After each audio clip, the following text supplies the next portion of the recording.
George Bliss, who he was diagnosed as well, and just this past week had surgery. Yeah. So you're absolutely right. It kind of like sneaks up on you, and if you let it linger, it can be devastating results, and we certainly don't want that to happen. And with the pandemic, people are probably delaying routine exams, so don't do that. So I do want to say, you talk about PSA, public service announcement. I do want to tell all men out there, I think everyone needs to get a yearly checkup.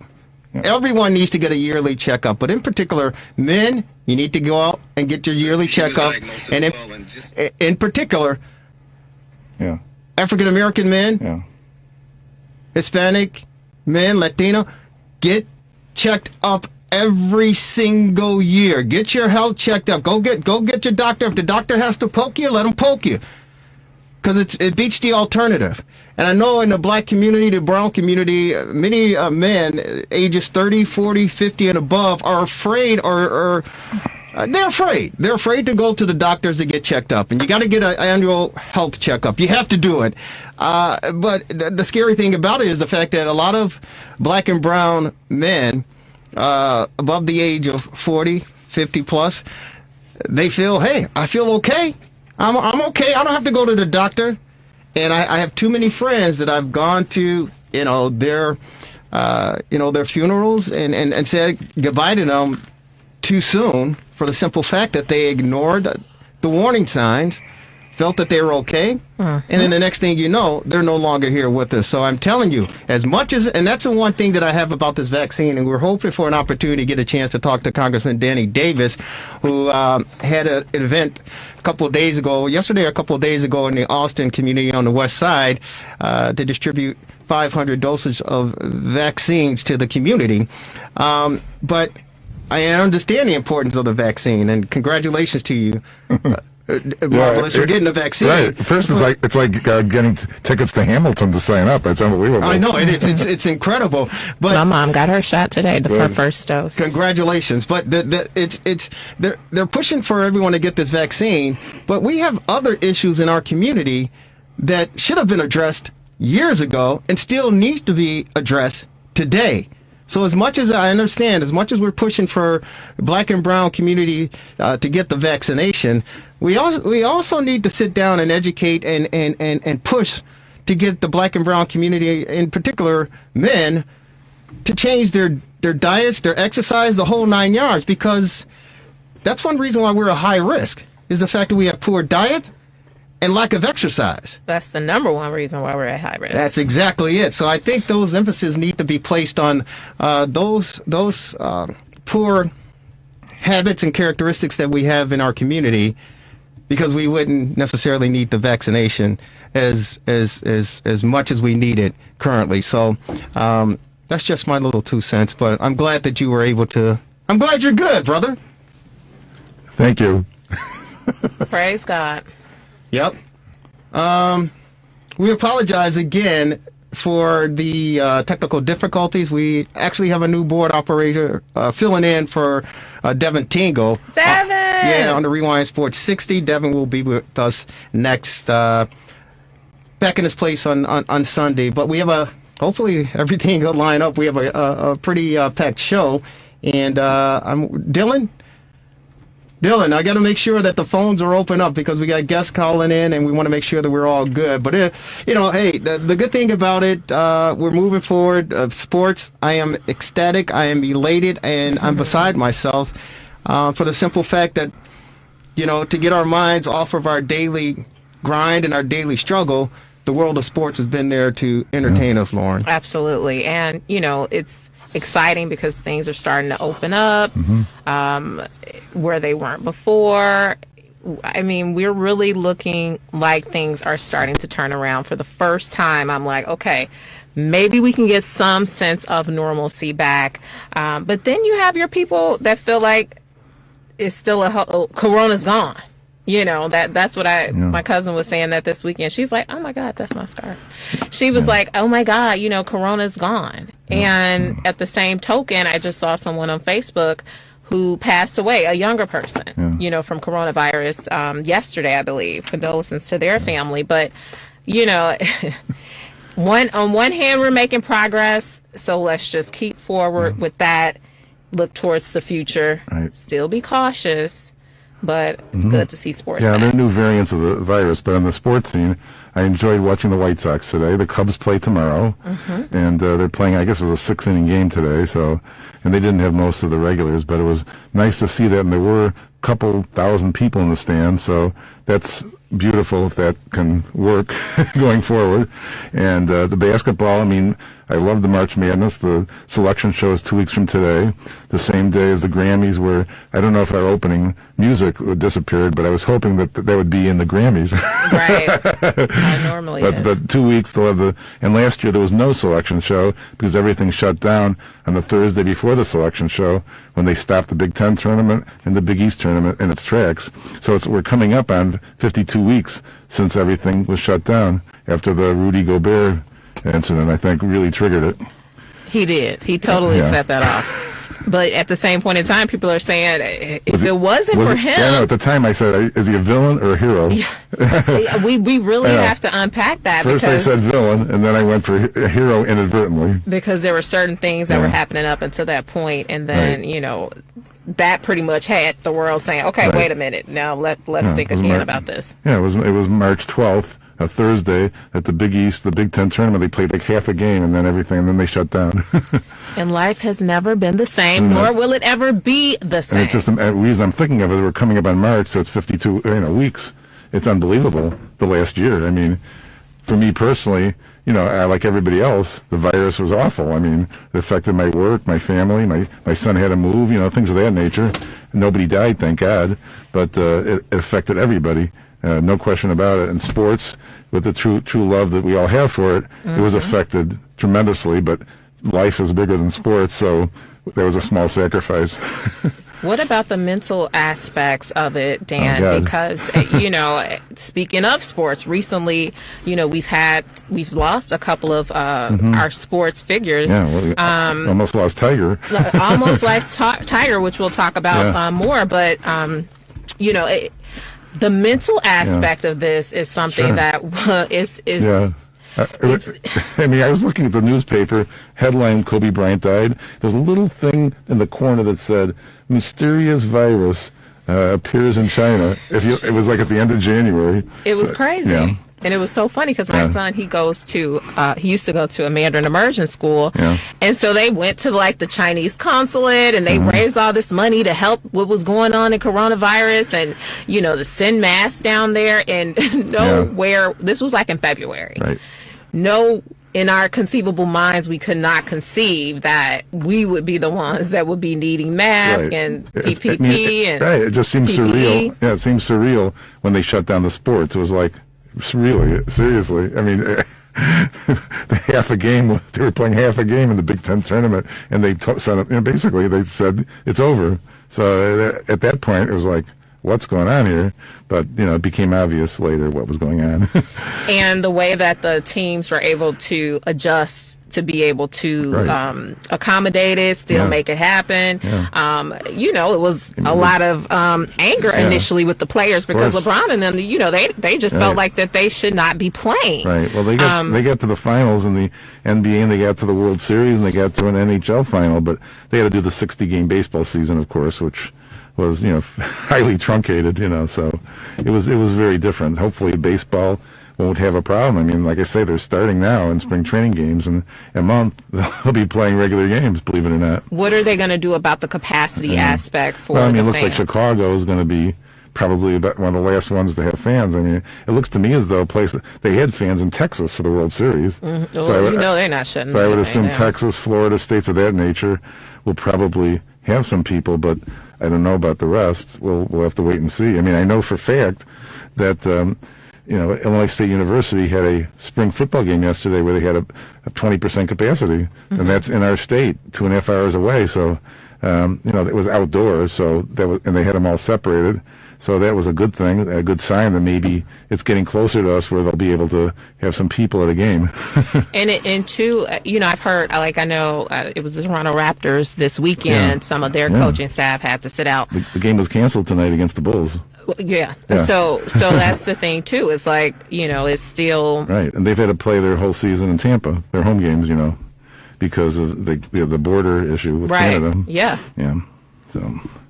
But even all around the world, it's opening up. My best friend, she lives in London. She came to the show before. You weren't there that day, Dan. Really? Okay. But I thought I'd been there every day. well, this was in the summer. This was in August. Okay. I can't. I was. The reason sometimes I wasn't here because I was going to a game, as Jerry will attest, and I'd call in from the road. He's like, get it right. I'd call in from the road, and it was like insane. I mean, I'd be driving, and I'd be the only one in the car. Yeah, so. you were actually on the road, and you called in, and so that's why you weren't physically here in the studio. Hey, you know what? It's been a crazy roller coaster 2020. It's been a crazy roller coaster Sunday to kick off the Rewind Sports 60, the fastest hour in sports conversation, ladies and gentlemen. So again, we do apologize for the technical difficulties that we've experienced to kick off the fastest hour in sports conversation, but I think we're all good. We're going to test things out because we're going to go to our TRS60 hotline. And this gentleman, ladies and gentlemen, if you're a longtime Chicagoan, if you're a longtime sports fan, if you just pay attention to what's going on in the landscape as far as the sports world is concerned here in the greatest city in the world, Chicago, you know of this gentleman's work, and I'm pleased to and honored to have him join us on the Rewind Sports 60. It's been a long time, and I'm sure a lot of you misses this guy's entertainment, whether you like it or you didn't like it.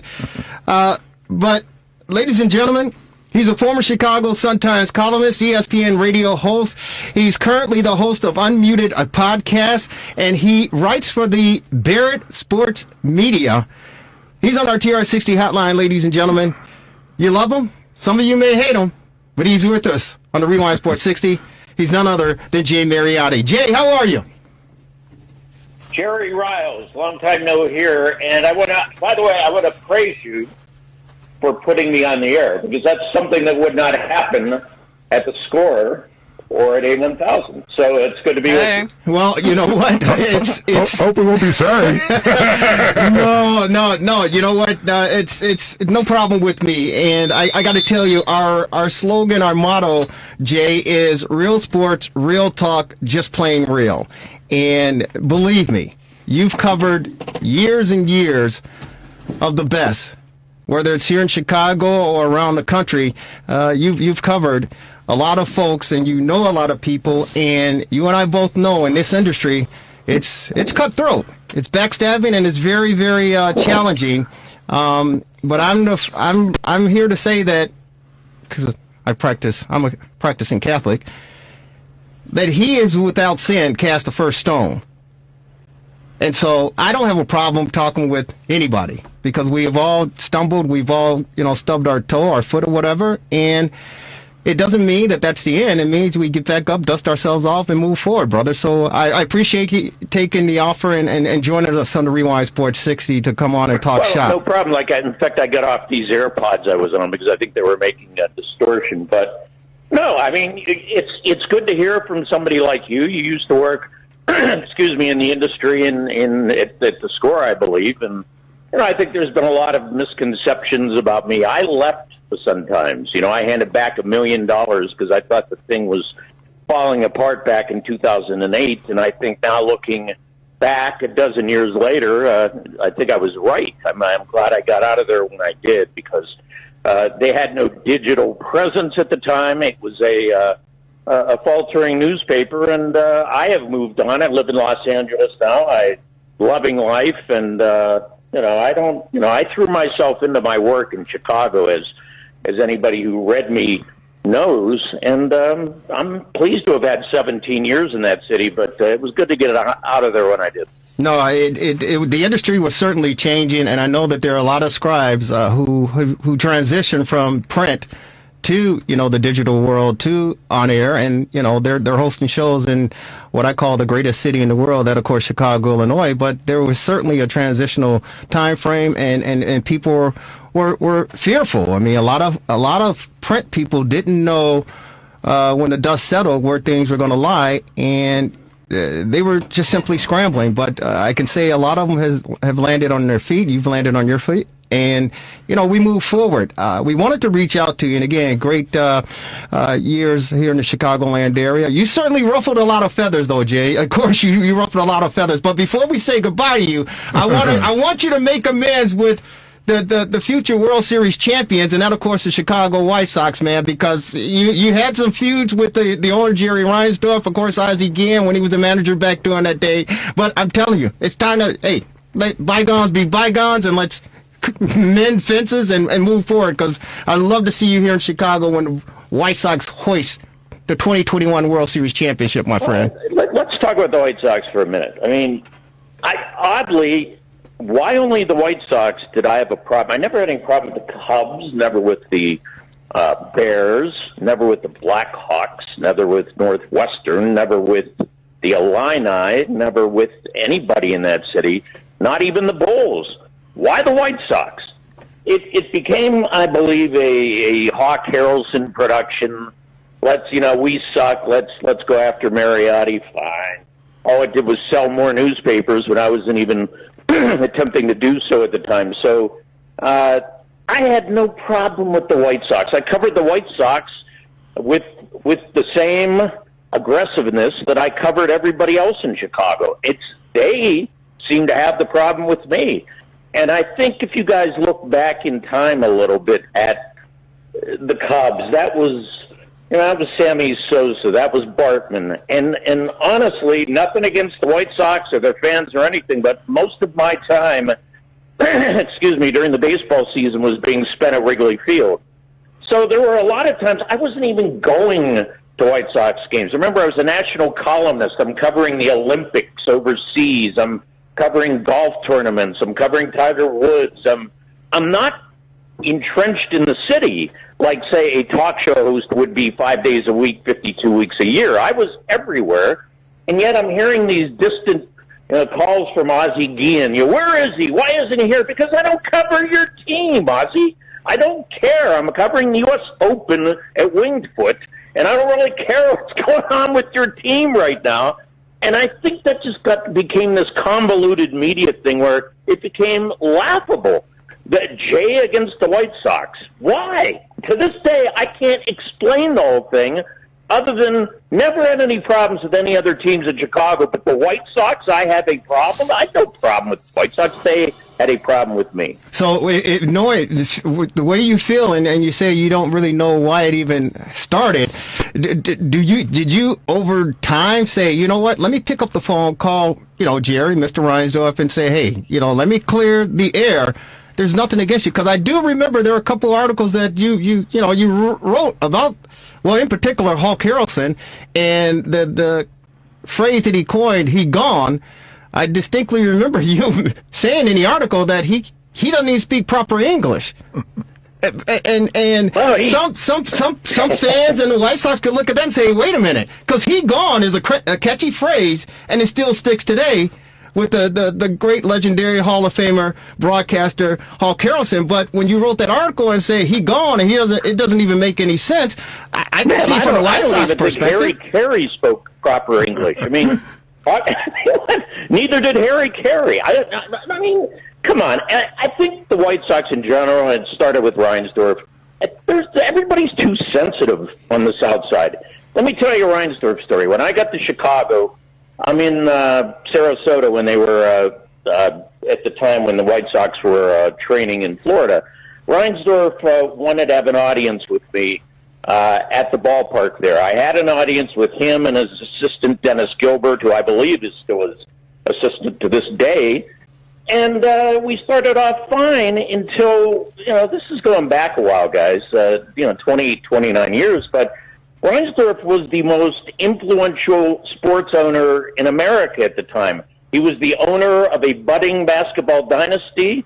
He paid Michael Jordan his salary, and he owned a baseball franchise that was opening a brand new ballpark, a glittering new ballpark at the time, with Frank Thomas, Robin Ventura, an awesome starting rotation, and what seemed to be a budding baseball dynasty. And I'm sitting there, just arrived in town, realizing, wow, it's going to be hard to screw this up because this man is on top of the world, Jerry Reinsdorf. Well, some things started to happen there. I mean, you have the Michael Jordan gambling scandal. There was Reinsdorf's role in a labor impasse in baseball that I think we're headed toward again in 2022. And this man could not accept much of what I was writing in the Chicago Sun-Times. I'm supposed to be, I guess, his Bobo. And I'm starting to get phone calls from people saying, we can't sit in the upper deck at the ballpark. It's too steep. We're a senior citizens group from Rockford, and we had to go home because we can't make it up there. It's too steep. And I'm starting to write these articles about his ballpark maybe not being so hot and the baseball situation with labor, and he's not liking it. And one day I get a call from his assistant, and she said, you are not to call Mr. Reinsdorf again. And guys, I guess I heeded that advice because I didn't speak to the man again for, 15 years? If he doesn't want to talk to me, if he's going to be a baby, and he always was, none of the other owners were babies in Chicago. They just took the heat. It's a major market. The columnists should be tough there. They aren't. To this day, they're very soft. I think a lot of the talk show hosts at the Score know where their bread is buttered. They can't cross that line. They want to stay employed. Same with AM 1000. I didn't care. I said, I'm going to write for the fans, whether they like it or not. And I think a lot of fans did not simply understand that I was working for them, because when they would hear a Hawk Harrelson criticize me, it would be, oh, if Hawk's ripping him, he must not be a cool guy. No, I'm writing the truth about the owners in Chicago, and I think some smart fans got it and appreciated it. And I think some not-so-smart fans thought I was against their team. I wasn't against their team. I'm trying to help their team win by maximizing the payroll of the White Sox and the Bears and the other teams in town. Remember, I used to call the Bears the misers of the Midway. Well, I didn't hear the McCaskies trying to get me fired or calling me anti-whatever. Reinsdorf used to say I was anti-Semitic. No, I'm anti-bad owner. Spend your money. Well, and so getting back, Jerry, to what you were saying 3 minutes ago, you want me to make amends for what? This team has not been in the playoffs for how long? 12, 13 years before last autumn? I'm going to make amends for what? They underachieved. This guy was a cheap ass for years. He finally puts a team together with a long rebuild, and now what? Everything's good again? I think the fans need to be harder on your management people there. I don't think they're hard enough, and I think the media need to be much, much harder on the teams there. And I get. To me, it's like funny, all these years later, anytime I write something about Chicago, oh my God, he wrote about us. I mean, grow up, people. My God. Well, Jay, it's the third largest city in America. Yeah. Start acting that way in regard to your sports team. We're on with Jay Mariotti, sports journalist and commentator. Thank you so very much. And hey, as the old great late Chet Kopic would say, your dime, your dance floor, buddy. Hey, listen, the reason I said make amends is the fact that it's in the past. And first of all, there are a lot of people that would disagree with you back then and even today with Jerry Reinsdorf, because many of us feel that he's the greatest owner in the city of Chicago. Some say Rocky Warts, and the simple fact of the championships that Jerry Reinsdorf and his company, his organization have put together, whether it's the Bulls and the Michael Jordan, we certainly get that, or the White Sox with the 205 championship and what they're doing now. So I'm a lifelong Chicagoan. I've grown up in the city, and I've seen the hard times, brother. Believe me, I've seen the hard times. And so I understand the business aspects of what happens, but from a fan's perspective, and even from a media's perspective, I say make amends for the simple fact that it's a tough business. It's a tough business, and this stuff is water under the bridge, and there's no reason, in my opinion, to hold a grudge one way or the other. 2 words. Yeah. Jerry, 2 words. Boston, Massachusetts. How many? I got it. Championships That's another thing that pisses us off. Patriots, Celtics, and Bruins won in the 21st century, guys. How many? What is it? We get it. 15? Yeah. I mean, you need to start. Stop it. No, we can't deal with that. What? It's a minor market. It's a little league market, Jerry. I got to run. This is Los Angeles. This is a big time market. Have a good day, man. Bye-bye. Wow. That's it? I guess. I was going to ask about if it's a Reinsdorf thing, why didn't he have a problem with the Bulls? I wanted to ask him about maybe he got upset. He got his 2 cents in and he got upset. I was going to ask him to tell us how he really feels. Yeah, he got an opportunity. We live rent free in his brain. I see it in Chicago. Gosh. Yeah, I don't know. I mean, maybe Jay is Jay. Obviously, it's still festering. Yeah, I don't think that. I can't believe he hung up like that. Yeah. Call him back. Even Mike Dicker stayed on a little longer than that. Jesus Christ. Give us a break, Jay. Ditka was angry. Call him back. Call him back. Dylan, call Jay right back. Tell him I got one other thing for him. Yeah, I didn't even get to ask him anything. I wanted to ask him about, you talking about ownership, I wanted to ask him about our question to George McCaskey and the Payton family ownership. But evidently he's not, he still has a bone to pick with Jerry Reinsdorf and the Chicago White Sox. And we were innocent bystanders in there. Why you hang up on us? Well, it's 4:30 in LA. It isn't even happy hour. It's not a weekday. You know? I wanted to talk with him about Tiger Woods, but he doesn't want to answer. No problem. I'll call him later after the show. But Jay, it was his dance floor, and he was done dancing. Mm-hmm. We're hoping for an opportunity to talk. Wow, I didn't expect that, to be honest with you. I didn't know that's where we were going. I thought he was joking. Me either. I mean, what ticked him off so bad? Because you just was like, just stop, put it in the past. What? Jerry, what you doing? Well, I didn't want to hear about the Boston market. Yeah. I didn't want to hear about that because it's a Patriots, Bruins. Yeah, we don't need that rubbed in our face. We don't need that. We understand championships. We understand that. We don't need that rubbed in our faces. But I was hoping, I invited Jay Mariotti to join us to talk about Tiger Woods, right? Because he's out in Los Angeles. I read a lot of nerve. I read his column regarding the curse of Tiger Woods with the recent accident that he was involved in, and thank God that Tiger is okay. Long recovery, but his golf game it's done. It's over. His golf career is over. So, but that's why I extended the invitation to talk to Jay Mariotti to get his perspective on that and his story. And he started out by saying that the score wouldn't have him, and so that he started out with. Some kind with a feeling. Yes, a very strong feeling.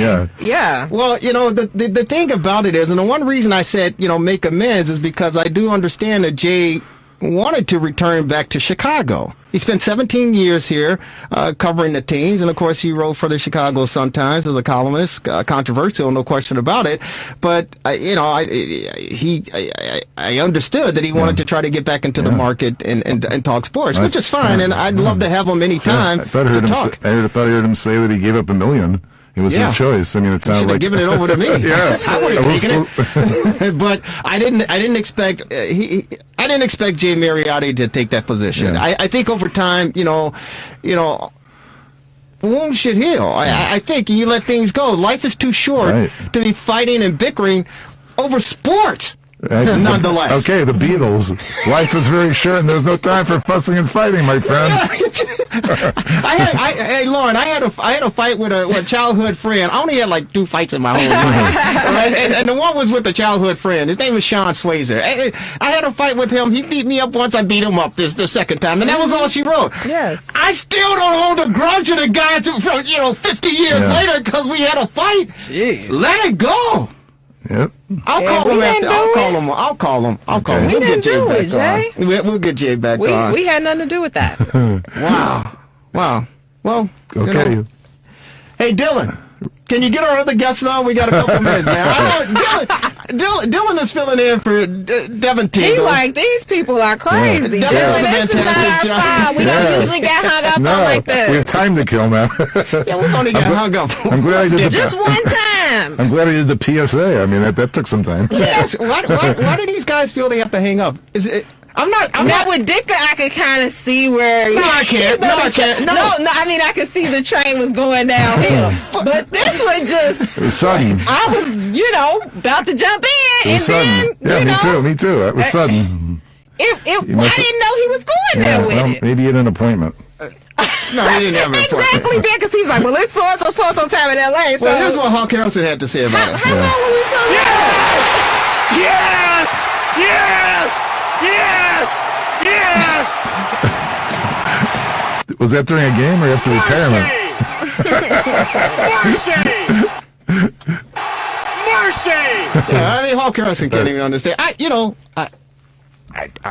Yeah. And he said what he said. He said that these owners, they shouldn't be so sensitive. It seemed like he was a sensitive one. People in glass houses shouldn't throw stones, right? Exactly. It seemed like he was the sensitive one. Wow. He sure was. And then he's like, the fans aren't hard enough. And, I mean, I wanted to ask him, okay, well, how, what should the fans do? Because I'd heard that they were saying that, a lot of it was different with the McCaskey family this year because they, Virginia and the family couldn't go in their box and see no fans show up, and like that would be what would really prompt them to make some changes if fans decided to not show up anymore like they did for the Bulls. Because, that may be the only language that, would resonate with the family. I don't know, with the ownership. Yeah, I'm Jay Mariotti. Yeah. We didn't ask him really tough questions. We didn't ask him the tough You question. didn't ask him anything. Yeah, we didn't. No, I just said I didn't want to hear about Boston and all the championship they've been winning and they've won, and I think he took offense to that. So I mean, that's being a little bit sensitive, but Bet he won't be coming back to visit Chicago no time soon. Dylan, who is this? 310. Yeah, we got someone on the hotline. We apologize. Jay is back. Here he is.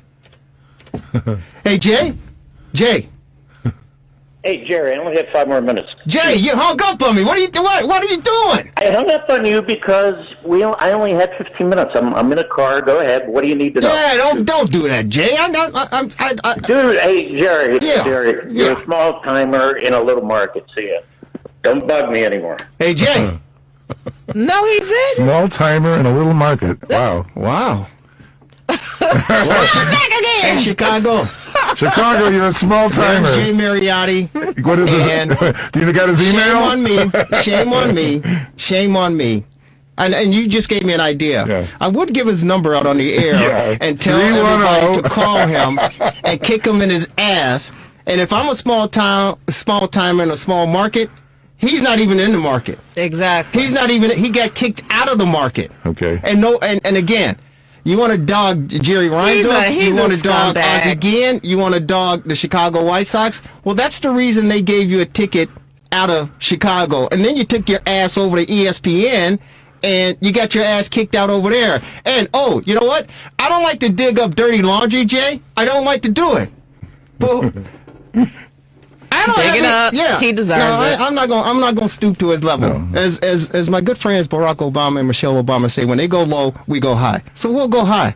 But Jay Mariotti, you know what? If this is the way, because we don't treat our guests this way, but if this is the way that you handle an invitation to join us, How petty. to talk sports, Yeah. and you're being sensitive like this, you're being a baby like this, and then you're trying to be name calling like this, Jay Mariotti, good riddance to you. Yeah. And You're the God best. bless you, brother. He's You know a what I scumbag, say? like I God said. bless you, You know what I brother. say? Let's move on. That's what I say. Yeah. Wow. Yeah. Wow. Oh, I got 5 minutes. What do you want to do? You're a small timer in a small market. Thanks, Jay. I'm in the car. I'm in LA. Well, you know what? Some people don't change their colors, and Not at all. That's why he was so surprised. He's Yeah. like, somebody let me back home? he was surprised that somebody from Chicago actually called to talk with him about sports to get his insight on some things, and evidently he still carries a grudge. Marvelous. I mean, it's unbelievable. I mean, to carry a grudge is one thing, but to It's unbelievable. it's like a festering wound. Hey, Jerry Reinsdorf, Hawk Harrelson, Ozzie Guillen, Chicago White Sox organization, I understand. And my apologies to you for extending an invitation for this guy to come on the air and talk shop. My apologies. I hope you guys, your feathers aren't ruffled by either hearing the guy's voice. In City of Chicago, my apologies. The only consolation would be I hope we got good ratings. At least. Well, people are going to be listening, and they were listening, but my apologies to all of you who were listening and to the White Sox organization for giving this guy any amount of time to come on, because Exactly. I thought maybe he was a little bit mature in his age. I thought maybe that he was a little bit more humble and understanding.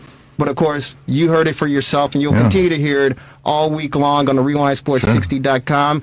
We'll be on Twitter, Facebook, the whole 9 yards, and of course on Comcast Access in the northern suburbs on Wednesday, 7 p.m. Channel 17, Channel 19, Channel 35. Jay Mariotti. Yeah, we have time to Scumbag. we have time to cover. Is there any time left to carry? Hey, can we get Buster Douglas on I real was going to say quick? boxing. You're not getting an answer from him either? Boxing? How about no politics or boxing either? Let me Huh? tell you something, man. Ridiculous. This is, I was... He is. He's a scumbag. It's obvious. Why would you do that? You come on the show, and then you're going to be petty like you're 12 years old? Like, what kind of pettiness is that? But it didn't seem like it was heading there until the end. Well, did no, it? it was totally out of the blue. Right. First and foremost, and then for him to just end it like that again, come back around just to be petty and immature. I just, unbelievable. He is one of a kind. Sure, I mean, it could have been like, something's come up right now. I have to go or something. Anything, Yeah, but you're gonna call back to say that? Come on. Let me stop. It's real sports, real talk. That's playing real. Let me stop. I'm not even gonna go there. Okay. Go ahead, finish. No, nope. Not gonna do it. You ain't gonna do it to me, Jay. You almost took me there, but nope, not today. So it was good to hear the White Sox announcers today. Pretty much, yes. And it's interesting. Casper's, the play-by-play game for the White Sox on radio now, and they've moved over to 1,000. So it's a little different vibe for the White Sox this year. And the Cubs start tomorrow, and they're going to have Shambi doing the play-by-play on Marquee, and he'll not be there half the time because of his national commitments. So they'll be scrambling for paper. So it will be interesting for spring training. I really enjoyed the live sports. So just to change the subject, I thought he'd mention that. Thank you. But Tiger Woods is, What are your thoughts on that? It's so much to unpack with Tiger. I know you guys probably saw that documentary. I didn't see it. You didn't? No, I lived it. What about you, Dan? Did you see the documentary? I think it was on HBO. That's special. I'm aware of it, but I didn't actually see it. Well, it kind of gave you the behind the scenes. It was unauthorized, obviously. But what I became present to after watching that documentary was how disconnected he was. He just seemed incredibly disconnected, very robotic, super programmed. And I never saw the aliveness, the joy that you would want to see in someone who has accomplished what he has accomplished. No joy in his fame, his accolades, his money, How about early on when he was accomplishing for the first time? Was it any different then? You'd think that the first time would have been joyful. No. He just seemed like he had been programmed and disconnected from that upbringing. And he has done. He transcended sports. That will to win. I was using that in interviews. It's unbelievable. All these guys, these golfers, that's all they do. And he was so much above them. It's hard to believe that he could have been so superior to the golfers who this is their whole life. Yes. They practice every single day, and he was able to defeat them easily for so long. And not being able to handle, all that comes with that when the world knows who you are. You're above and beyond any sports celebrity that you can think of. Obviously, that affected his personal life, too. So that was one of the reasons why I invited Jay Mariotti to join us, because he wrote an article for the publication that he's writing for, and the headline more or less was The Curse Life of Tiger Woods. And I know how he's perceived publicly. And my buddy even said, the guy has a troubling life. And I look at it and I say, you know what? There are a lot of athletes who haven't even reached the magnitude that Tiger has that, believe me, have a lot worse situations and things occur in their personal lives that never gets to that point. They had to extract him with the jaws of life. No, they Jerry. didn't. No, they didn't. They pulled him out. That was bad reporting. They didn't use that. The officers they came. They had an axe. They pulled him through the windshield. The right? windshield. Yeah. He was coherent. He told the guy, who are you? My name is Tiger. His leg was shattered, but they didn't have to do that. But the point of the matter is, and I understand, but believe me, there are a lot of athletes, Lauren, who've gone through a lot worse than what Tiger Woods have gone through, yet we don't even know about it. Well, trust me when I tell you this. Okay? I hear you. My point being is, how many crashes can he survive? I mean, this is... At least he wasn't being chased by, with somebody with a golf club. and here's the thing. Right. Here's the thing. The road that he crashed on, it's a deadly road. There have been 13 accidents in 13 months with 5 serious injuries on that road that he crashed on. And now the Los Angeles County are going to take a closer look at it and try to make some corrections. So that road in itself is a problem road. And Tiger Woods driving at 7:20 a.m. Right. Pacific time to go to a golf. Plus, he had a rental meeting car. Wasn't his regular car. It was from the golf tournament, the Guinness's Right. Invitational courtesy car, Right. SUV. So for him to be driving at 7:20 in the morning to meet Drew Brees for a golf, training or whatever. At that time, that's a deadly road, and thank God that he's okay. But my point being is that, and people, you can point the finger, you can say whatever you want to. You can say, I know people with less money who've done worse. But if you're worth $1 billion, you're worth $1 billion. Yeah. In the prime of your life. Well, In the prime of your life. it might not be the prime of life for him. It was the prime of, well, that's even a great point. That's what you because say, but I don't see the prime. as far as his age. Was it Right. 40 something? If you're in your So your age, what is your mental? Are you mental? Is this the prime of your life mentally? But that's the point. See, here's the deal, Lauren, and we take it for granted because we live a normal average life. We get to graduate from high school, graduate from college, get a job, go out to prom. We get to go to hang out at the clubs. We get to do all of that stuff, right? But athletes such as Tiger Woods, Michael Jordan, and Michael, he hung out when he had to hang out. But my point is, I've seen him they didn't hanging get to. We see what happened with Patrick Kane. Because he did not get to live the normal lifestyle, yet he wanted to, and when he had the opportunity, he went crazy. Like a Michael Jackson. You go crazy. So Tiger Woods is no different than a lot of these cats that you see at the club or whatever. It's just that Tiger Woods is worth $1 billion, and when he does something, like E.F. Hutton, when E.F. Hutton talks, people listen. When it happens to Tiger, the world stops. Right. So I wouldn't want to live in the bubble, in this fishbowl that he lives in, because what kind of life is that? But he has the resources, though, Jerry, and that's the thing. $1 billion Well, resources. every resource that you can imagine, and that's the thing. This pandemic has heightened. It's made everything exacerbated. Mental issues that you may or may not have had before this. Then you have, his health issues. He has health issues.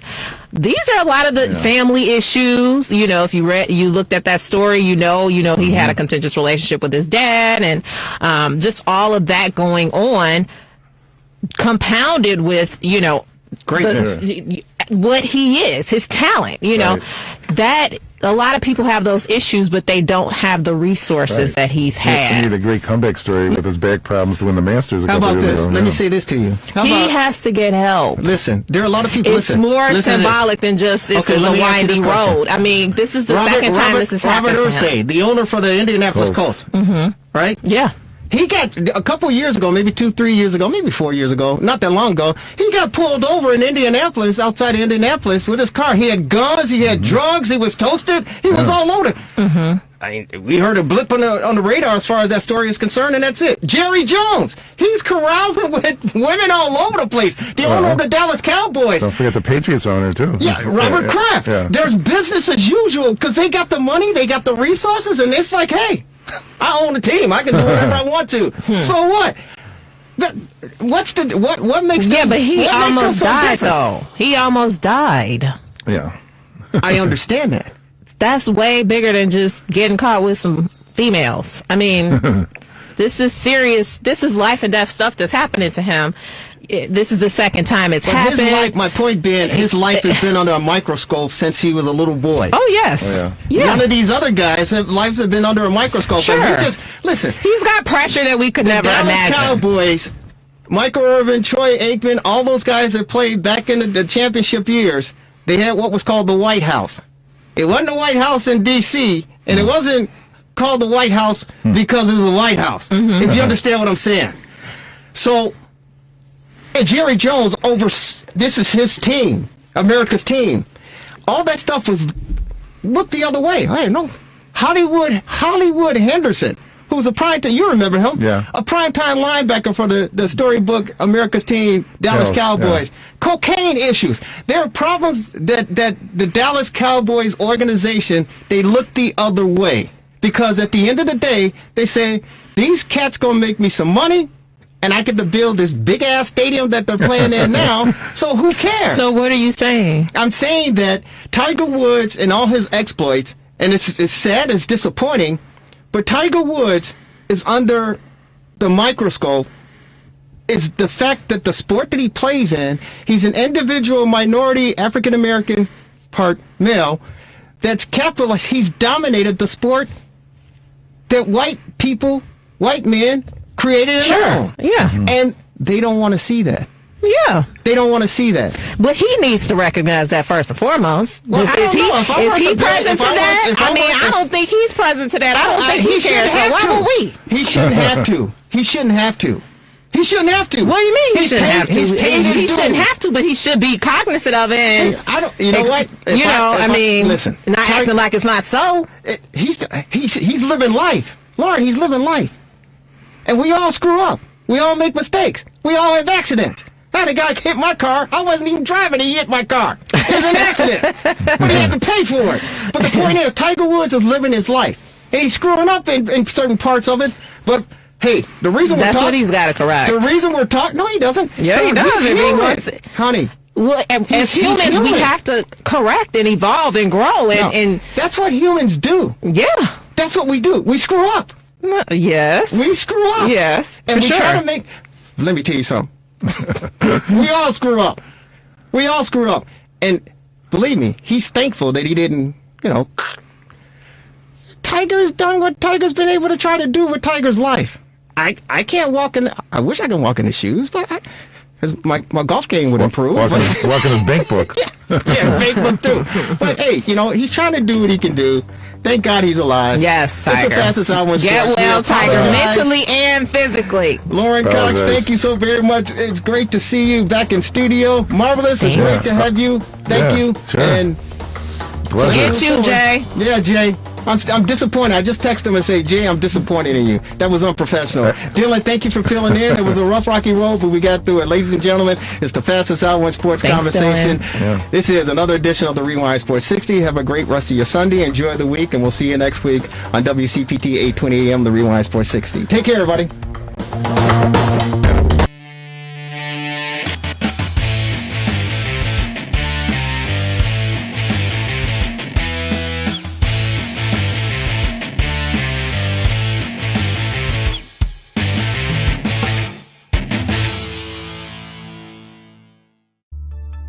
Relax.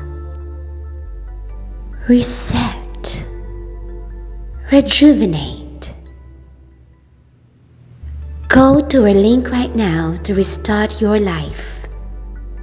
TheRewindSports60.com. What are you waiting for?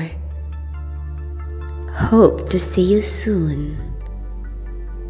The Rewind Sports 60.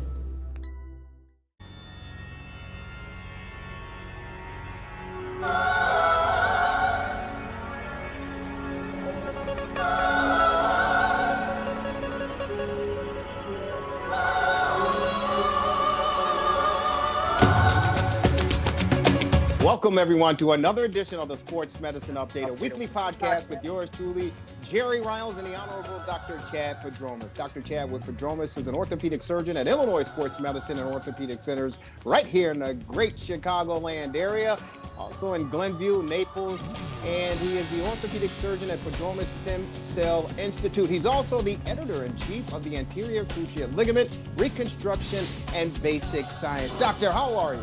I'm doing great, Jerry. How about you? I'm doing fantastic, and hey, looks like we're around the bend, as they say in the old horse racing business. Here they come spinning around the turn as far as the weather is concerned, because last time we had chatted, it was below zero. The temperatures were plummeting, and the snow and cold was here.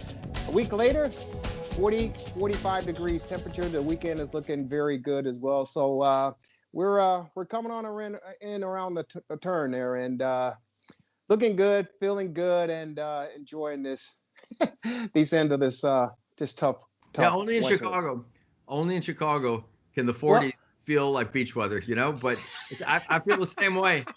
Exactly. I got friends down in Oklahoma, and she was, because all that area, Texas, Oklahoma, they got hit with the cold and the snow, and luckily for her, unfortunately for her, the pipes in their place didn't burst, but they had a water main break outside their complex, so they had to get that taken care of. But she was bragging to me, saying, "Yeah, we're up to 70 degrees back again." And I was like, "Oh wow, what a way to rub it in for us!" But you're right, 45 degrees, close to 50 degrees. That's like beach weather for sure. Yeah. Talk about warm weather and warm climates. Baseball season, spring training is kicked off this past week. The Cubs and Sox have reported to Arizona. And, of course, this is golf season as well. And the biggest name in golf made world news, but not the way that he wanted to make news. The recent rollover automobile accident by the great Tiger Woods just outside of Los Angeles, California, about a week ago. And it was breathtaking. A lot of people were on pins and needles as far as his health was concerned. Thank God he's healthy, he's alive, and he's fine. But he suffered a serious injury in that automobile accident, doctor, and it was a shattered, broken leg, more or less, and a shattered ankle. But if you want to elaborate a little bit more on the injury that Tiger Woods sustained and what this means to his rehab and getting back to some sort of normalcy. Yeah, and first I should also mention, had he not been wearing a seatbelt, he probably wouldn't have survived. So that's I think these days most everybody does, but something important to keep in mind. He so and again, as always, I have no inside information, just what I get in the news feeds. But open fracture, compound fracture. Compound's the older term, open's the newer one, meaning that you break the bone, but the skin is broken so that the broken bone communicates with the outside air environments, generally worse injuries, higher energy injuries. So compound fracture of his tibia, probably his fibula too, I don't know that for sure, and a fracture of his ankle. So, from what I read, he had a rod put in his tibia, he had plate and screws put on his ankle, these days we do better with those than we used to. Very skilled trauma surgeons pretty much everywhere, but it's the tibia is the slowest bone in the body to heal because it's a big bone, and bone gets its blood supply and cells that help it heal from muscle that surrounds it. So the femur is a very serious injury when you get it, but the thigh bone is surrounded by muscle. The tibia is exposed in much of its area. So tibia fractures can just take a very long time to heal. It's amazing that, again, it just sounds like basically broken leg and shattered, fractured ankle. And you're absolutely right. Ladies and gentlemen, kids as well, those of you who are watching and or listening to this podcast, make sure to be responsible and put the seatbelt on.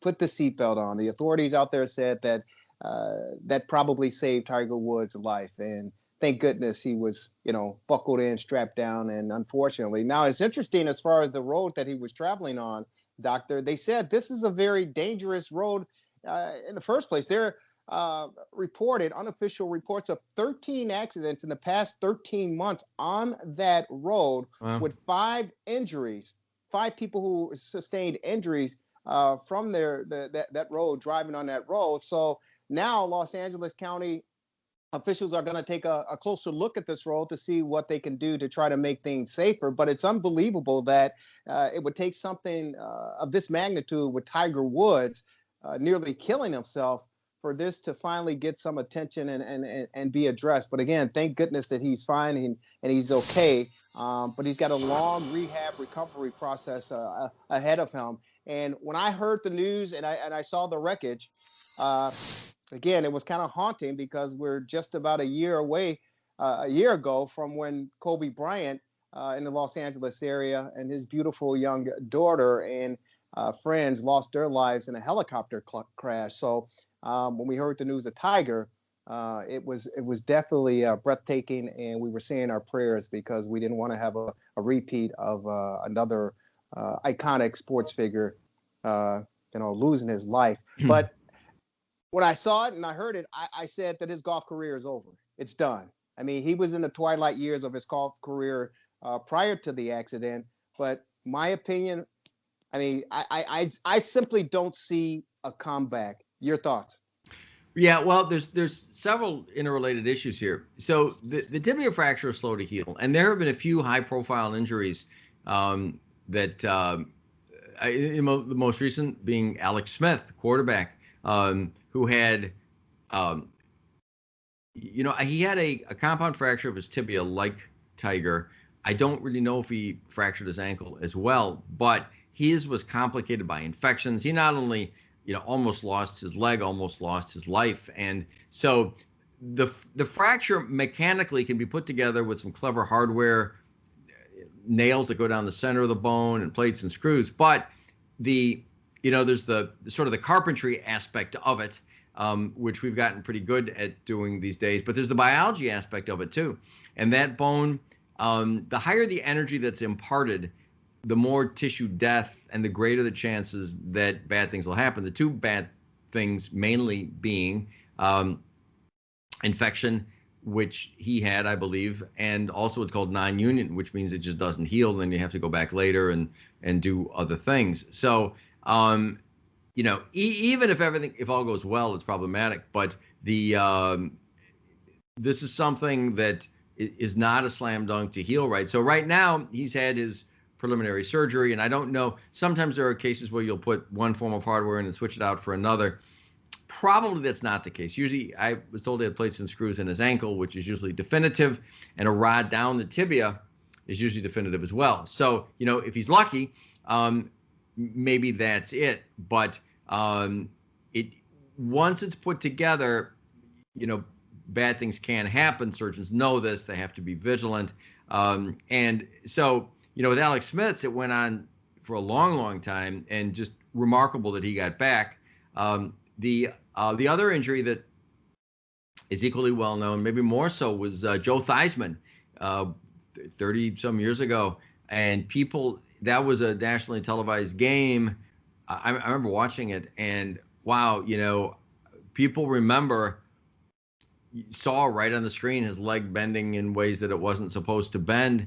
I don't know if he had a compound fracture or not. That is, if the bone was sticking out through the skin. But I do know that it took a long time, and I believe, and I'm just going from memory here, I think he failed his physical the next year, which is not a reflection on him. These things just take a long time to heal. Mm-hmm. And I think he decided to retire. And probably after another year, it would have healed well enough for him to play. But then the question comes up, you're getting a little older, one thing and another. So the one lesson from this in Tiger Woods' case, if you get complications, they can go on for a very long time. But even if you don't, these things take more than a year to heal and get back to the way they were. Now, the bar is a little lower for golf than it is for football. But still, in all, as you say, it's going to be a while. And you know, in general, the knee is okay afterwards. Although you can get some pain from where a rod's put in. The ankle sometimes can have issues from having the hardware put in. So the point I'm getting at is that the leg is an issue in and of itself. But in his case, I mean, again, I haven't studied his medical history, but I do know that he's had back issues and I believe multiple back surgeries. So the back is just is sort of the Achilles heel, as it were, for golfers. Golf is friendly to your shoulders in general, generally friendly to the knees, although I think he's had knee issues too, but it's a lot of torque on the back. So here's the thing. He had back issues and he came back, and he won the other major and all that, which is remarkable testament to him. But when you hurt your leg like this, you limp and you're on crutches and your gait is altered, and altered gait is stressful to the back. So not only does he have to worry about his leg, he also has to worry about whether his altered gait biomechanics, as we say, will aggravate his back. Hopefully not. But, a golf swing is such a delicate thing, and particularly with someone like him, and the guys now, the good players, are so strong. They generate tremendous torque. So they're very finely balanced. So, there's the leg, there's the back, there's the fact that he's toward the senior, the more advanced portion of his career. And as you say, how much do you lose? You lose muscle mass.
All right, let's bring on the guest, Jerry Riles. He is a radio producer for a long time.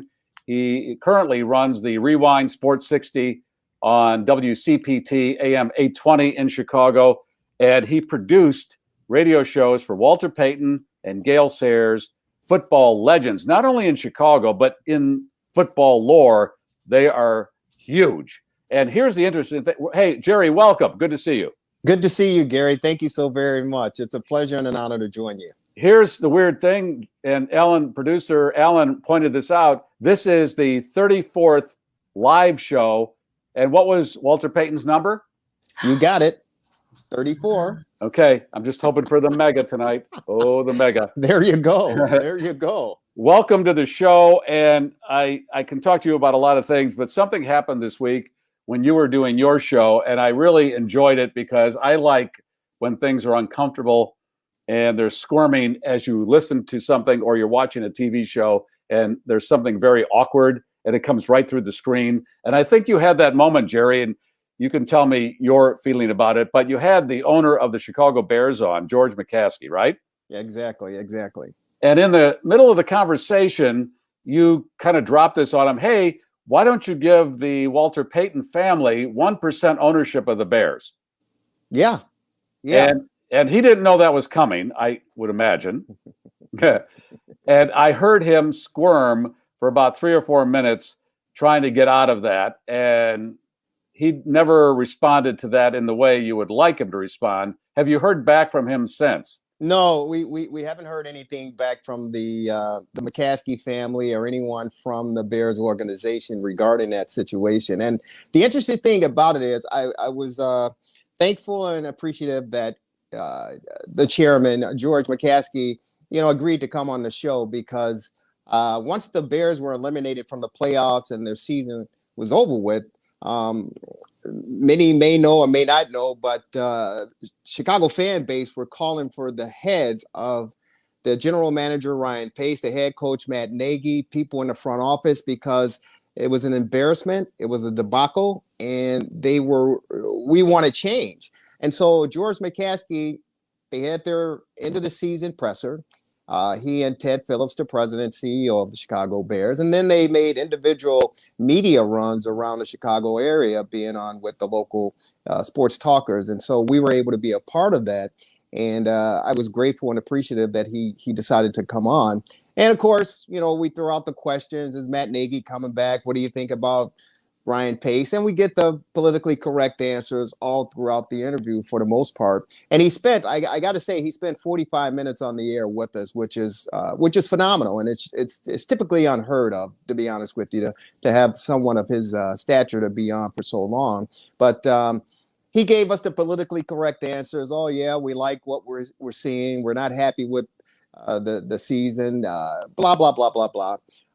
But the question that I posed him, which had been on my mind for quite some time, and I've been carrying it around for some time, and that is ownership, representation as far as minority, ownership, because the Bears and the McCaskey family simply don't have that in their front office or their board or anything of that nature. And so I always felt that Walter Payton, he is synonymous with Chicago Bears and football. And Papa Bear George Halas loved him. He just simply loved him.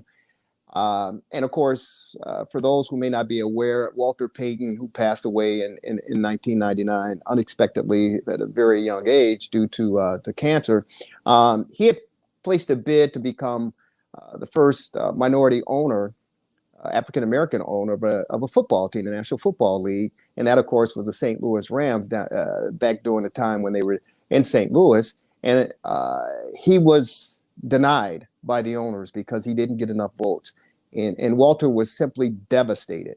He was literally simply devastated and crushed that after all of his contributions and hard work and dedication and loyalty and passion for the sport, that the owners turned a blind eye to his requests. And of course, he's no longer with us. So it's been sticking with me. And so I took advantage of the opportunity when George McCaskey came on.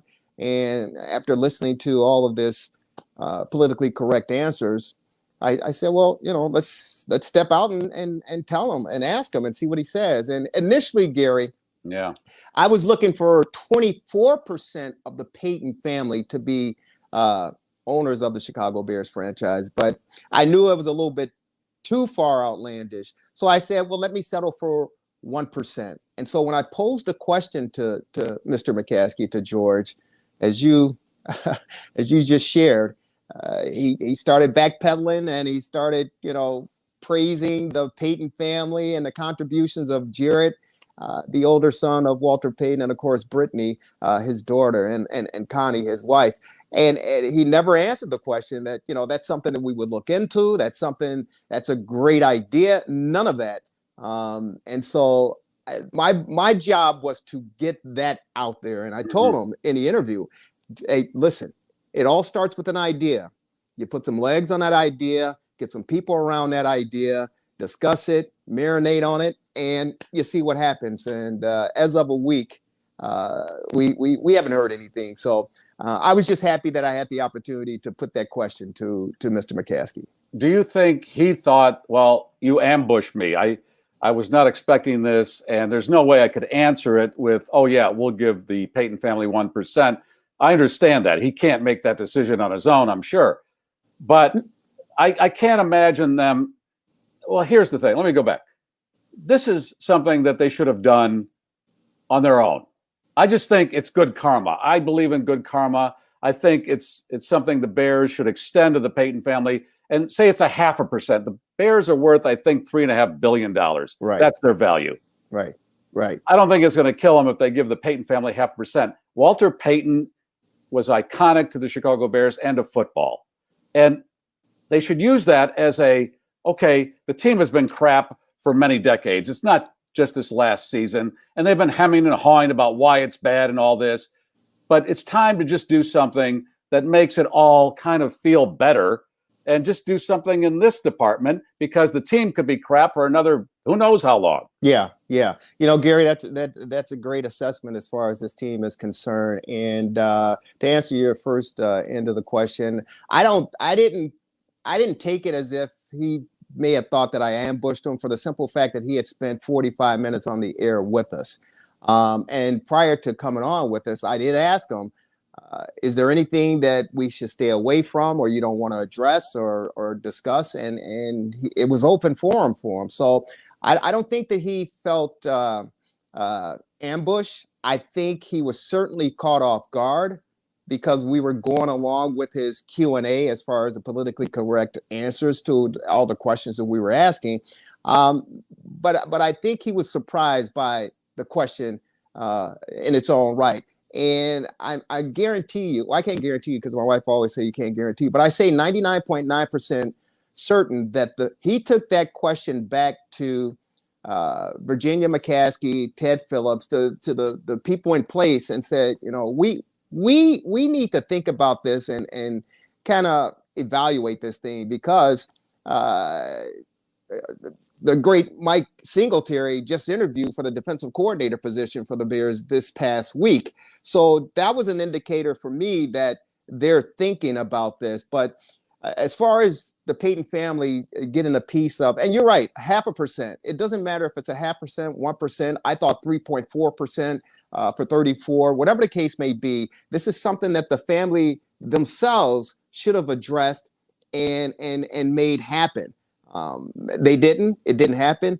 I think it's a step in the right direction for them, and it's something that they seriously have to consider and think about, for the simple fact that what Walter Payton means, not only to the city, but to the sport itself, the National Football League. And when you have the Man of the Year award every year to remember, in my opinion, the greatest football player to ever lace them up, the least that the Storybook franchise could do is talk to the family and ask them. They may not even want it, but ask them. We would like to give you 1% ownership of this team. There is no black ownership in the NFL right now. That's exactly right. I mean, you have, I think, a minority owner, but no African American. Gary, there are 6 head coaching positions open after the season, right? There's one more job to be filled. That's down in the Houston Texans. None of the 6 positions that have been filled were filled with African Americans. One by a minority, but none by African American head coaches who are looking for an opportunity. So as far as ownership is concerned, certainly there are no African American owners in the National Football League. Let's go back to when Walter Payton wanted to get the St. Louis Rams. How qualified was he as far as what you need to own an NFL team? Well, from what I understand and recall, he had a substantial amount of financial backers, powerful financial backers who were willing to put up the money. And of course, as we all know, at the end of the day, money talks, BS walks, as they say. But Walter Payton was positioned and had some serviceable individuals in his camp, to respectable and credible individuals in his camp, to make the push forward. Because one thing about Walter, he was always prepared, and he did not want to go down this venture without making sure that all the I's were dotted and the T's were crossed. He was positioned, and he felt that the package and proposal that they had put together as a team was worthy enough for these owners to vote in favor to give him this team. And here we are 20 some years later. Has there been any other black individual who wanted to buy an NFL team and couldn't get there in the same way Walter did? Right. No, there hasn't been any, to my knowledge, there hasn't been any other African-American businessman or interest that wanted to put up money to get a football team in the National Football League. And it's unfortunate. It scares me, Gary, the fact that it's 2021 now. We're still talking about the inequalities and racial justice and everything that's going on in this beautiful country we call the United States of America. So it's really so disappointing and sad that we still have to even discuss these topics. And when I was a kid, growing up on the South Side and watching these teams and watching Walter Payton, and then getting the opportunity to work with Walter Payton and get to know his family and Jared and Brittany, and to still see in 2021 that there's no representation or anything outside of the Man of the Year award to honor Walter Payton. To me, as a fan, as a Chicagoan, as an African American, it's almost a disservice. Yeah. It's really a disservice. Steve just texted in and said, I think he should own 100%. His family should own 100% of the Bears. I mean, again, it's just good karma. I mean, for what he did for the Bears and the city of Chicago, it's a feel good for everybody. And I know a lot of these sports owners in all sports, it's a weird club, because I remember that Mark Cuban wanted to buy the Pittsburgh Pirates because he's from Pittsburgh, and they locked him out because they have their own little weird orbit, and they don't want anybody that's remotely not into whatever that weird orbit is in their orbit. Yeah. And here's Gary. Here's the scary thing about all of this. Ted Phillips, who is the CEO president of the Chicago Bears, who's been with the team for 20 plus 30 years. And I understand he's a very intelligent man. He's very good with numbers and money, having gone to Notre Dame and Northwestern. But the Bears family, the McCaskey family, and the organization put more stock in Ted Phillips than they actually do the man who helped take that franchise to the next level, to their one and only Super Bowl. And Ted Phillips has never run the football. He's never thrown a pass. He's never thrown a block. He's never lifted. I don't know if he's ever lifted a weight, but he's never contributed on the field the way that this man, Walter Payton, has. And for his family not to be recognized, honored, and again, put a proposal together and say, hey, we want you to be 1% owners in the Chicago Bears franchise. It's almost ludicrous to me. And I do appreciate the fact, Gary, that you're keeping this going. I just, when I heard it, Jerry, I thought, come on, it seems like a no-brainer. I know I don't have any skin in the game, but just as a good karma situation, like I said, okay, I saw this 2-part series on Tiger Woods recently. It's airing on HBO or something. And something was pointed out in this that I thought, yes. And I thought this before all of this came out, as far as Tiger and his troubles with women and all that. And when he came back to play the Masters, this thing is called the Masters in the South. Right there, there's something still not right. Gary, ding, ding, ding, ding, ding, ding, ding. You win, as we used to say back. You're the caller of the show, even though you're the host of the show. Because think of when all this started unfolding in 2020 with the George Floyd and Breonna Taylor and all of this. We kind of posed the question. We really didn't throw it out on our show, the Rewind Sports 60. But I asked, several people, do you think they should change the name of the Masters because it's called the Masters? And I got the response of people kind of like frowning upon me, like, no, you can't do that. I go, but you have to understand, when this game came about, when this tournament came about, they only just recently allowed women into this country club atmosphere, and it's called the Masters. And Tiger wouldn't even be allowed in that golf, whatever that thing is, if he wasn't a champion. I mean, they wouldn't let him have the time of day. And the other thing I noticed is when he had the scandal and he came back to play the Masters, right about 6 months after, the guy that runs that thing, he had a press conference. They said, well, this is not the way we want our club represented, and he better shape. And I'm like, and Brian Gumbel was part of this, and he said, if that was a white player who did that, they would have never publicly beaten him like that. No. And it's true. It's this is none of our business, a lot of that. And I know I'm kind of one off from where you're at on this, but it's just weird stuff like the Bears, who have a park district running their field. Right. This is right. an NFL team. The Chicago Park District is in charge of their field. I mean, right there, it seems like it doesn't scream success to me. It doesn't. And again, we're talking about, a new era, and the Bears continue to practice their old way of business, and teams, organizations, they're running past them. And I give the example as far as moving into the next, century, or the next era. And you look at what happened with the Chicago Blackhawks and Papa Warts, how he ran the organization. And now most of the finances or the money that's made for the Warts family is through their liquor distributorship. So Papa Warts was like 18,686 fans come through the turnstile at the Chicago Stadium, UC, or whatever the case. He didn't care. He didn't care. If you can't watch it on television, so be it.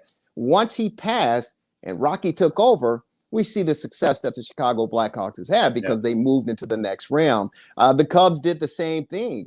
They finally moved into the next era, and they won a championship. The Bulls are finally doing it after getting rid of John Paxson, who I love, and Gar Forman.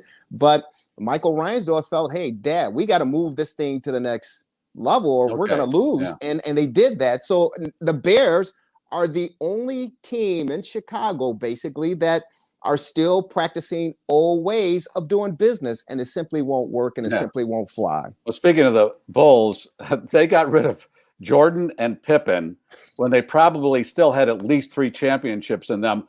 Here's the analogy I make. That's like getting rid of Lennon and McCartney in your band. I mean, what are you doing? And here they are, 23 years later, still trying to rebuild. Yeah. I mean, that's a whole different show, Gary. Oh, yes, it is. Yeah, it certainly is. And I think Jerry Reinsdorf is probably the best owner in the city of Chicago. But he has his flaws, and one of his flaws is, and I love to work for him, to be honest with you, but his loyalty to his employees. He's loyal to a fault. And that was the case with the Bulls and Jerry Krause, that he was so loyal to Jerry Krause and gave him the power to do whatever he wanted. And that's where we find ourselves today, 20 plus years later, trying to rebuild a franchise that the greatest of all time, Michael Jordan, built. Yeah. All right. And it's 35 years since the Bears won a Super Bowl. Yeah. 35 years now. I mean, come on, something ain't right. Yeah, it's unbelievable. I had a chance to send part of the interview to Fred Mitchell, longtime scribe, award-winning Hall of Fame journalist here in the Chicagoland area, covering all ends of sports. And he applauded me and said, thank you, congratulations, and awesome. Because he understood and understands what it means personally as far as the family is concerned in the city, but what it means as far as race relations are concerned in this country and just in this city. And it was just something that someone needed to do and someone needed to put into place. And I guess I was the guy to pitch it to Mr. McCaskey. And again, I hope that it does not fall on deaf ears. No, so far, I don't see them all getting together. Oh, okay. How can we get that 1% to the Payton family? And I just figured after he was done with your conversation, he just went, oh, that was interesting. I'll forget about that. I hope it isn't that, but that's the way I picture the whole thing happening. Because when I see Virginia in the skybox eating the peanut brittle and the hot chocolate, she's almost 100 years old. Yes. Yes.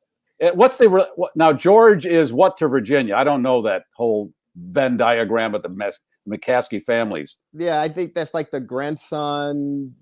He's the grandson to Virginia. Yeah, I believe that's exactly right. Yeah. Okay. Yeah. But okay. And here this weekend we'll watch Tom Brady, who went to another team, still in the playoffs. Aaron Rodgers from a smaller city, who's a marquee Hall of Fame quarterback, still in the playoffs year after year. Yeah.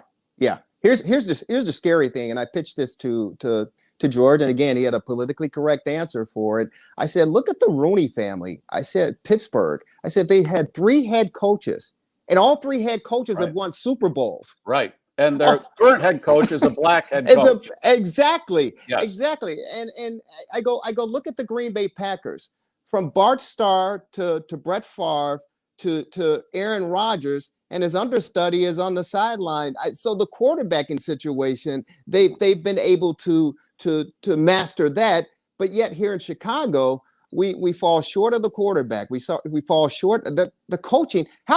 Gary, how do you fire an African American coach who went 10-6, and you fire him because you wanted to go in another direction? And you're talking about Lovie Smith. They had right. It's not like they didn't have a black coach before. They had one.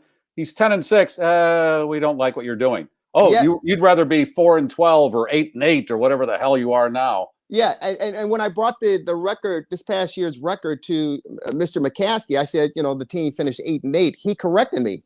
He said, "No, Jerry, we finished 8-9." Yeah. So he was proud of an 8-9 record, indicating that they went to the playoffs. But that was sufficient for him to say, "Hey, we were 8-9 this past season." Yeah. And in my book, that's not success. No, that isn't. Jerry, I hope you enjoyed the homage to Ohio State that Alan put together at the beginning of the show. I see you have your Ohio State stuff in the back there. Go Buckeyes! And your son is there now? No. He was there. I attended the great Ohio State University back in the. I just missed the Woody Hayes days, but back in the 80s, my son fell in love with the university, and he attended in the early 2000s. God bless him. And he, once he graduated, he went on and got his master's from Northwestern University, the Kellogg School of Business. And he and his beautiful wife are happily residing. Guess what? In Humboldt Park in Chicago. And Humboldt Park has changed considerably. But I said, son, you want to live in Humboldt Park? Now, for those who don't know Humboldt Park, explain why you're saying that. Well, Humboldt Park, again, when I was a kid growing up, we were terrified from the news coming out of Humboldt Park because of all the crime and the violence around that area. But over the years, Mayor Daley, the son, he was able to get in there and clean some things up. And of course, current mayor Lori Lightfoot is trying to spruce things up as well. So the neighborhood has considerably changed, but back when we were growing up, it was really, really a challenge just to even drive in the area, but it's changed considerably now. All right. Jerry, we will talk down the road. If you hear from George, I'm not expecting that. Maybe you are. We'll talk again about this, but keep it going. I love the idea. Oh yeah, we'll certainly keep it going. I thank you so very much. It's a pleasure. And if we don't hear from him, that's fine. But I truly believe, and again, with Mike Singletary getting an interview as a defensive coordinator for the Bears, to me, that's an indication that they're thinking about it, and it's a step in the right direction. So we'll certainly keep you posted, Gary. And thank you, and keep up the great work that you're doing. Thank you, Jerry. Appreciate it. Jerry Riles, ladies and gentlemen. All right.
Hi, Stan. I appreciate working for the Athletic, by the way. With you and Jeremy, how long had you been discussing the potential extension with him? Thank you.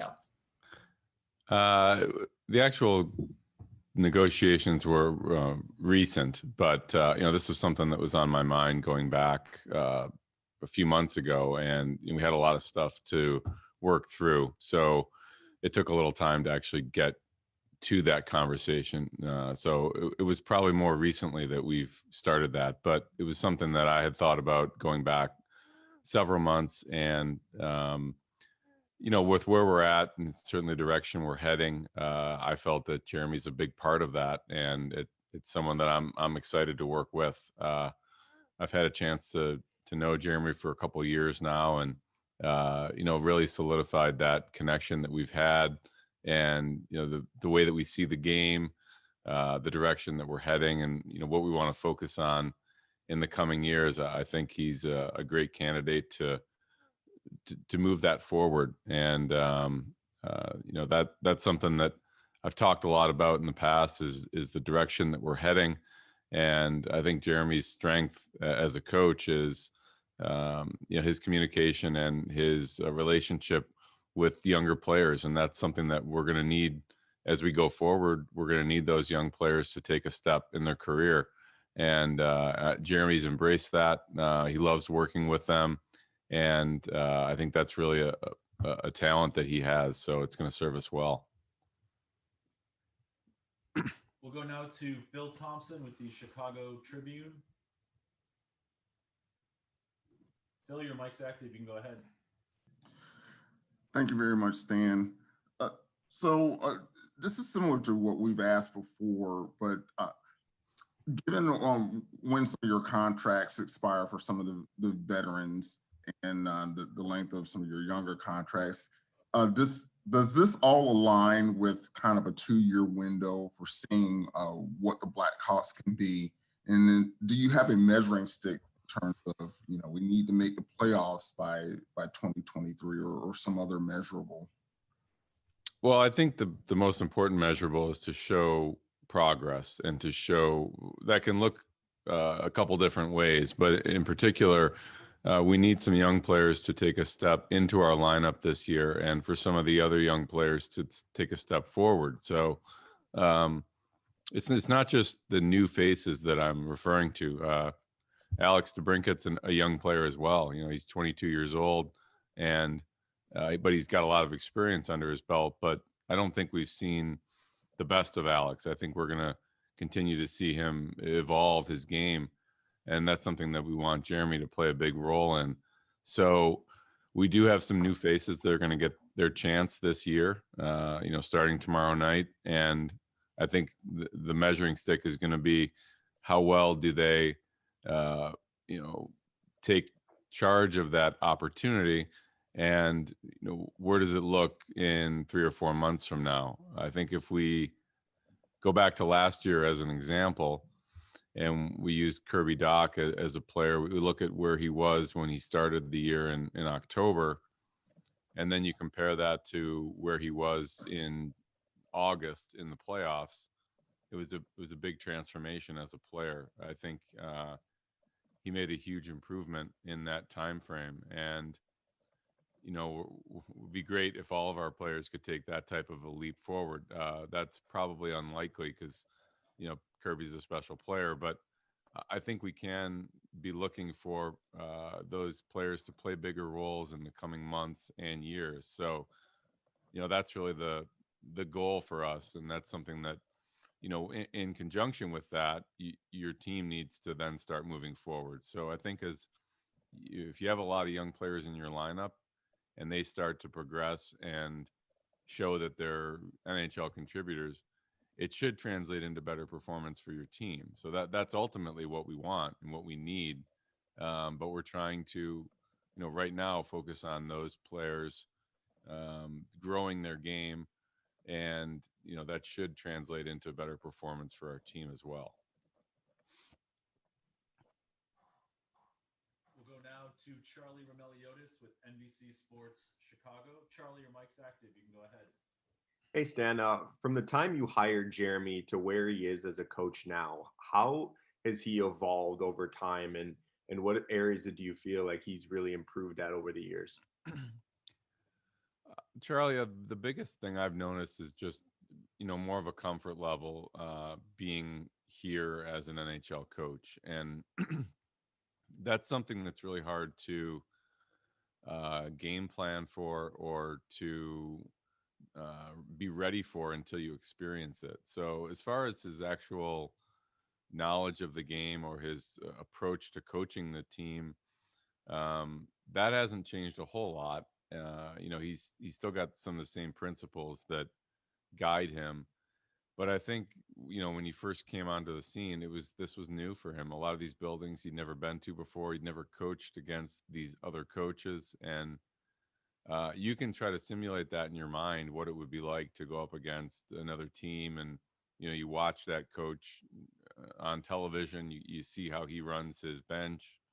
But until you actually get on the bench and you're coaching against them and you're seeing how they, use their personnel, I think that's something that he's gotten some more reps there. And I think he's more comfortable with that. And as a result, he's able to do things better than maybe in the first year or something like that. So I think his actual coaching knowledge of what he wants our team to do, that hasn't really changed a whole lot. Like, he's got his principles and that he believes in and that he teaches, but I would say his knowledge of the league, just through his experience, he's lived it. He's been around the league a couple times over, so now he knows what to expect. And it sounds like it's a small point, that how much would that really matter? But I think it's actually an important thing. And now, I feel like his comfort level is higher, and it's certainly going to help moving forward. Thank you.